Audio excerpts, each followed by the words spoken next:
За бүгдээрээ сайн байна уу? Өнөөдөр би та нартай нэг жижигхэн мэдээлэл хүргэсэн.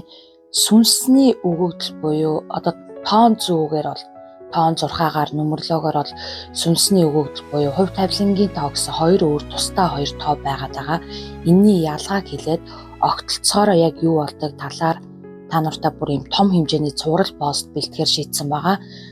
За тэгэхээр таны төрсэн огноонд нуугдаж байгаа хоёр маш чухал тоо байдаг. Эхнийх нь бол таны сүнсний өгөгдөл байдаг. Сүнсний өгөгдөл гэдэг нь ерөөсөө таны тухайн хэдэн сарын чамаагүй тухайн төрсэн өдрийнх нь тоо байдаг. Тэгэхээр энэ нь 1-9 дотор л хуваагдах учраас хэрэв хоёр оронтой тоодоо өдөр төрсэн бол хоёр оронтой тоо тус бүрээ хооронд нь нэг оронгоор нь нэмээд нэг оронтой тоо болгоно гэсэн үг. Жишээ нь 15-ны өдөр төрсэн хүн байх юм бол нэг дээр нэмэх нь 5, тэнцүү 6 буюу сүнсний өгөгдөл 6 тоо гэж үзэх нь шүү дээ. За 25-нд төрсэн хүн байх юм бол 2 дээр нэмэх нь 5, тэнцүү 7. Тэгэхээр энэ хүн бол сүнсний өгөгдөл 7 тооны хүн гэж үзэх нь тэ. Тэгэхээр сүнсний өгөгдөл болон хувь тавилангийн тоог 1-9 хүртэл тоо авч үзнэ гэсэн үг.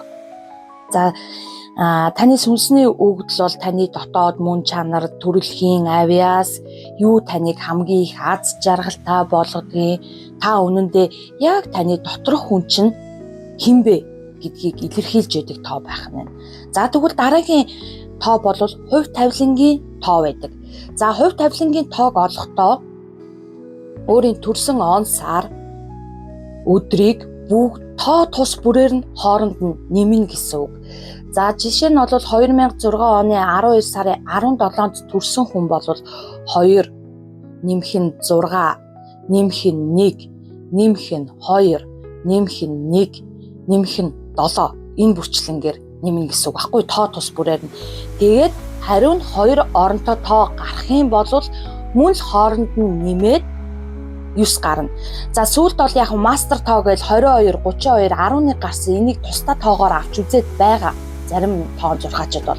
Гэхдээ мөн чанар нь бол жишээ нь 11-нд төрсэн хүмүүс бол мөн чанар нь яалтчгүй хувь тавилан 2 тоотоо л ижлэл гарч ирдэг. Жохон өгүүдийн өөрчлөлт тайлбарлагдсан байдаг. Тэрнээс ер нь бол яг үндсэн тоон зүү хэл дээр бол 1-9 хүртэл тоо байна. Энэ мань бол таны хувь тавилангийн тоо болно гэсэн үг байхгүй юу? Тэгэхээр хувь тавилангийн тоо бол таны амьдралын жинхэнэ зам. Та энэ амьдралд юу сурахаар, яахаар ирснийг өгүүлж яадаг тоо байх нь. Мөн ямар салбарт амжилт гаргах боломжтой юм. Амьдрал таныг хаашаа хөтлж явж байгааг ерөөсө харуулж яадаг тоо гэдэг байхгүй хувь тавилангийн тоо гэдэг нь. Тэгээд амьдрал таныг яг ямар замналаар хөгжүүлэх гэж байгаа юм. Та ямар хичээлийг сурахаар энэ ертөнд сорвоод ирсэн, ямар үүрэг даалгавартай ирсэн. Мөн ямар салбарт ажиллавал хамгийн их амжилтанд хүрэх, оргилтод хүрэх магадлал өндөртэй байгааг энэ хувь тавилангийн тоо харуулж яадаг. Тэгээд мөнгөн дээрч тэр ажил харилцааны гол чиглэл нь яг юу гэдгийг энэ хувь тавилангийн тоо харуулж яадаг учраас амьдралын хамгийн гол шалтгаанууд чинь хувь тавилангийн тоон дотор байж яадаг шүү. За тэрнээс сүнсний өгөгдөл буюу таны төрөлхийн ур чадвар энэ хувь тавилангийн тоотой нэгдээд таныг аль салбарт хамгийн том манлайлалт хүргэж чадах юм бэ гэдгийг өгүүлж яадаг юм хоёр чухал тоо байдаг. Одоо жишээ нь ингэдэг шүү дээ. Зарим хүмүүс ингээд дотоод сэтгэлдээ маш их тийм удирдагч, манлайлагч чанарыг агуулж байдагч амьдрал дээр бол хамтын ажиллагааг амьдралын хувь заяаны тоон жишээ нь 2-ын тоо байх юм бол хамтын ажиллагааны талаар хэлээ явчих байгаа болохоор илүү хамтралыг үүсгэж амжилтанд хүрээд явцдаг байдаг. Зарим хүмүүс болохоор дотроо уран бүтээлж байдаг ч амьдралын тэднийг бизнесийн ертөнцийн хөтлөөд орчдөг тийм үү. Тэгэхээр дотоод сэтгэл зүйн ямар байсан ч хувь тавилангийн тоо залаад аваа явцдаг.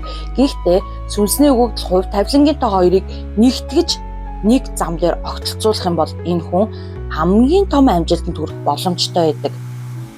Тиймээс зөвхөн нэг тоог хараад би бол тиймэрхүү салбарт амжилт гаргах юм байна. Миний хамгийн оргилд хүрэх чадвар энэ юм байна гэж бол хэлэх нь хангалтгүй байдаг.